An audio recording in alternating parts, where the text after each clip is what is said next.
Bonjour à tous, je m'appelle Julien, je m'occupe des finances chez Hitch. En tant que chauffeur VTC, le prix des courses et les modalités de paiement sont des éléments cruciaux pour votre rentabilité. Comment ça fonctionne chez Hitch? Quelles sont les évolutions prévues dans les prochains mois? Aujourd'hui, on vous explique tout ça.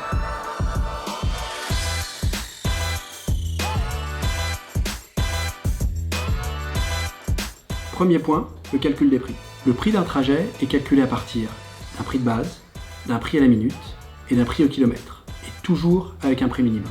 Les prix diffèrent selon les villes où Hitch est présent. Retrouvez plus d'infos sur les prix dans votre ville sur help.hitch.com.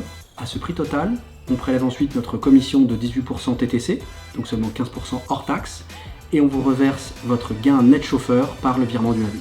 Pour mieux répondre à vos attentes et participer à la création d'un marché plus équilibré, on va tenter une nouvelle expérience à Lyon cet été. Nous voulons créer une nouvelle offre dont les prix seront entièrement déterminés par les chauffeurs par un sondage préalable. Si ce test est positif pour les passagers et pour les chauffeurs, on pourra penser à étendre ce test à toute la France. On vous tiendra au courant des résultats de ce test. Point numéro 2, le réajustement des prix quand le temps de trajet réel est supérieur au temps de trajet annoncé. Aujourd'hui, le prix des trajets est calculé avec Google Maps. Cela prend en compte l'état de la circulation au moment de la commande.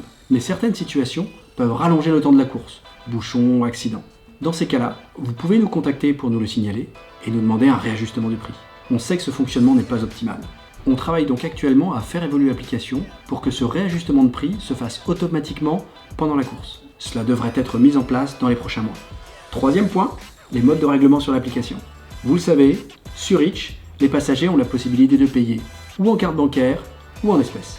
Pour plus d'infos sur la gestion de l'espèce, vous pouvez regarder la minute Hitch à ce sujet. Suite à de nombreux retours de chauffeurs, on travaille aussi à faire évoluer l'appli pour que les chauffeurs puissent choisir leur mode de paiement, c'est-à-dire n'accepter que les paiements en carte bancaire ou les paiements en espèces.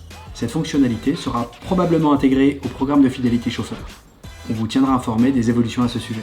Voilà, pour plus d'infos, rendez-vous sur help.hitch.com et nous on se retrouve bientôt pour une prochaine Minute Hitch.